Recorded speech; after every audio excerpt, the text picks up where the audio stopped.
बिस्मिल्लाहिर्रहमानिर्रहीम। मेरे पाकिस्तानियों, मैंने 1 साल पूरी एहतियात की और ना कभी किसी शादी पे गया, ना किसी रेस्टोरेंट में खाने पे गया, अपनी सोशल डिस्टेंस भी रखी और ज़्यादातर अब मैंने अपने मास्क पहना हुआ था, तो मैं बचा रहा।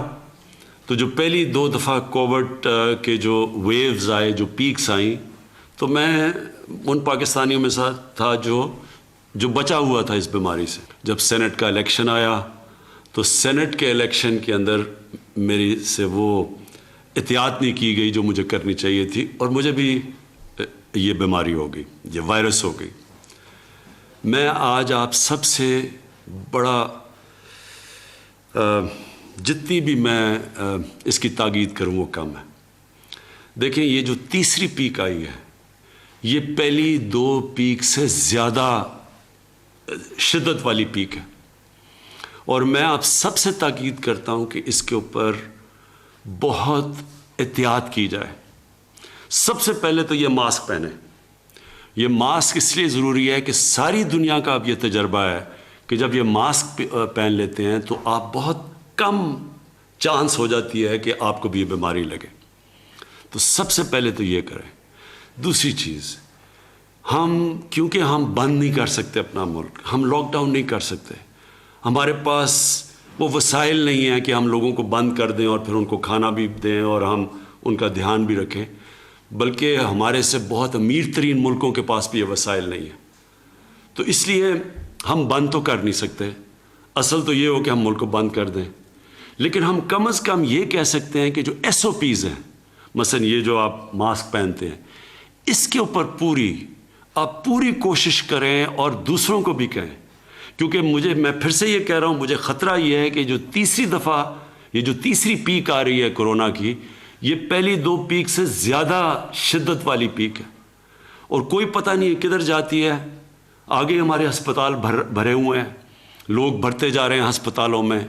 ख़ास तौर पे इस बारी और ये आई है इंग्लैंड से, और जो इंग्लैंड से जो लोग आए हैं वो लाहौर में आए हैं, जो इस्लामाबाद में हैं, जो पेशावर में हैं। यहाँ तेज़ी से बढ़ रहे हैं केसेस, अस्पतालों में इस वक्त भरते जा रहे हैं, वेंटिलेटर पे लोग जा रहे हैं, ऑक्सीजन पे लोग जा रहे हैं। तो मैं आपसे ताकि जिस तरह आपने पहली जब पीक आई थी, तो हम वो मुल्क हैं जो दुनिया ने मिसाल हमारी दी थी कि हम सबसे बेहतर निकले, उसी तरह मुझे पता है कि 1 साल हो गया है और लोग इसकी परवाह नहीं करते। मैं आपसे फिर से कहता हूँ, खुदा ना खास्ता कि अगर ये जिस रेट पे ये जा रही है, ये फैलता गया, तो हमारे अस्पताल सारे भर जाने हैं लोगों के पास। जिस तरह जो वैक्सीन है कोरोना की, वो दुनिया में उसकी शॉर्टेज हो गई है। जो हमें दुनिया ने कहा था कि हमें मिलेगी, वो भी नहीं हमें मिल रही, क्योंकि जो मुल्क बनाते हैं उधर शॉर्टेज हो गई है। इसलिए बेहतर ये है कि हम अभी से SOPs के ऊपर फॉलो करें। कोई ऐसी जगह के ऊपर ना आ जाए, जिस तरह शादियाँ, जिस तरह रेस्टोरेंट्स, जिधर बड़ी तेज़ी से फैलता है, जिसको सुपर स्प्रेडर कहते हैं, वहाँ कोई भी ना जाए। हर चीज़ हम जिधर से हम अवॉइड कर सकते हैं, हम वो ना करें। हम अपनी बिज़नेस नहीं बंद कर सकते, हम फैक्ट्रियाँ नहीं बंद कर सकते, लेकिन जो हम कर सकते हैं कि जिधर बंद जगहों के ऊपर पब्लिक प्लेसेस, उधर हमें इस वक्त नहीं जाना चाहिए। और मैं ये भी आखिर में कह दूं, क्योंकि मैं गुज़र चुका हूँ इससे, अल्लाह ने मेरे पे तो बड़ा करम किया है और मेरी बीवी पे बड़ा करम किया है, लेकिन मैं आपको ये बता दूं कि एक ऐसी बीमारी है, खुदा ना खास्ता कि ये अगर आपकी सीने में चली जाए, ये बड़ी ख़तरनाक बीमारी है। इसलिए मैं आपको कह रहा हूँ कि इसके ऊपर पूरी एहतियात करें। शुक्रिया। सबसे पहले तो ये पाकिस्तान में पहली दफ़ा एक मौका दिया जा रहा है कि वो लोग जो कि तनख्वाहदार हैं, जिनके पास ज़्यादा पैसा नहीं है, कैश नहीं है घर ख़रीदने के लिए, उनको ये मौका दिया जा रहा है कि वो भी एक अपना उनका घर हो। और कैसे हो कि जो वो किराए की किस्तें देते हैं, जो किराए देते हैं अपने घरों का, वही किस्तें बन जाएं और उन कुछ किस्तों की वजह से उनको अपना घर मिल जाए। ये दुनिया के अंदर امیر ملکوں میں، یورپ میں، امریکہ میں ہمیشہ لوگ بینکوں سے پیسے لے کے تو اپنے گھر خریدتے ہیں، اور وہ بھی قسطیں دے کے اپنے گھر خریدتے ہیں. اس کو مارگیج فائنینسنگ کہتی ہے. تو پاکستان میں اس کا کوئی رواج ہی نہیں ہے.